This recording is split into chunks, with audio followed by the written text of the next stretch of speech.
T20 ప్రపంచ cup 2024 ప్రారంభానికి ముందు టీమిండియా అదిరిపోయే విజయాన్నందుకుంది. మెగా టోర్నీ నేపథ్యంలో బంగ్లాదేశ్తో శనివారం జరిగిన వామప్ మ్యాచ్లో సమష్టిగా రాణించిన టీమిండియా 60 పరుగుల తేడాతో గెలుపొందింది. ఈ మ్యాచ్లో ముందుగా బ్యాటింగ్ చేసిన భారత్ నిర్ణీత 20 ఓవర్లలో 5 వికెట్లకు 182 పరుగులు చేసింది. రిషబ్ పంత్ 32 బంతుల్లో 4 ఫోర్లు, 4 సిక్స్లతో 53 విధ్వంసకర హాఫ్ సెంచరీతో సత్తా చాటగా, హార్దిక్ పాండ్యా 23 బంతుల్లో 2 ఫోర్లు, 4 సిక్స్లతో 40 నాటౌట్, సూర్యకుమార్ యాదవ్ 18 బంతుల్లో 4 ఫోర్లతో 31 మెరుపులు మెరిపించారు. ఘోర రోడ్డు ప్రమాదంతో 2 ఏళ్ల సుదీర్ఘ విరామం తర్వాత టీమిండియా జెర్సీని ధరించిన పంత్ మునపటిలా స్వేచ్ఛగా చెలరేగాడు. ఈ సన్నాహక మ్యాచ్లో సంజు శాంసన్ 1, రోహిత్ శర్మ 23, శివం దుబే 14 నిరాశపరిచారు. బంగ్లాదేశ్ బౌలర్లలో షోరిఫుల్ ఇస్లాం, మహ్ముదుల్లా, తన్వీర్ ఇస్లాం తలో వికెట్ తీశారు. అనంతరం లక్ష్యఛేదనకు దిగిన బంగ్లాదేశ్ నిర్ణీత 20 ఓవర్లలో 9 వికెట్లకు 122 పరుగులే చేసి ఓటమి పాలైంది. అర్ష్దీప్ సింగ్ 2, శివం దుబే 2 నిప్పులు చెరగడంతో బంగ్లా బ్యాటర్లు పెవిలియన్కు క్యూ కట్టారు. మహ్మదుల్లా 28 బంతుల్లో 4 ఫోర్లు, 6తో 40 రిటైర్డ్ అవుట్.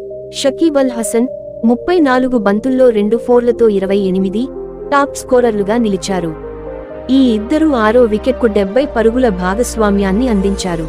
భారత బౌలర్లలో మహమ్మద్ సిరాజ్ 1, హార్దిక్ పాండ్యా 1, అక్షర్ పటేల్ 1, జస్ప్రీత్ బుమ్రా 1 సత్తా చాటారు. అర్ష్దీప్ సింగ్ వేసిన తొలి ఓవర్లోనే సౌమ్య సర్కార్ 0 అవుటవ్వగా, అతని మరుసటి ఓవర్లో లిటన్ దాస్ 6 క్లీన్ బౌల్డ్ అయ్యాడు. ఆ వెంటనే నజ్ముల్ హొస్సేన్ షాంటో 0ను సిరాజ్ పెవిలియన్ చేర్చాడు. దాంతో బంగ్లాదేశ్ 10 పరుగులకే 3 వికెట్లు కోల్పోయింది. ఆచితూచి ఆడిన టంజిద్ హసన్ 17 క్లోజింగ్ బ్రాకెట్లు హార్దిక్ పాండ్యా క్యాచ్ అవుట్గా పెవిలియన్ చేర్చాడు. దాంతో 41 పరుగులకే బంగ్లా 5 వికెట్లు కోల్పోయి పీకల్లోతు కష్టాల్లో పడింది. ఈ పరిస్థితుల్లో షకీబ్ అల్ హసన్, మహ్ముదుల్లా జట్టును ఆదుకున్నారు. 6వ వికెట్కు 70 పరుగులు జోడించారు. షకీబ్ అల్ హసన్ను బుమ్రా అవుట్ చేయగా, హాఫ్ సెంచరీకి చేరువైన మహ్ముదుల్లా రిటైర్డ్ అవుట్గా వెనుదిరిగాడు. శివం దుబే వేసిన ఆఖరి ఓవర్లో రిషద్ హుస్సేన్, జాకిర్ అలీ అవుటవ్వడంతో భారత విజయం లాంఛనమైంది. ఈ ప్రాక్టీస్ మ్యాచ్కు స్టార్ బ్యాటర్ విరాట్ కోహ్లీ దూరంగా ఉన్నాడు. శనివారం ఉదయమే జట్టుతో కలిసిన విరాట్ కోహ్లీకి ఇక్కడి పరిస్థితులకు అలవాటు పడేందుకు ఈ మ్యాచ్ నుంచి విశ్రాంతినిచ్చామని కెప్టెన్ రోహిత్ శర్మ తెలిపాడు.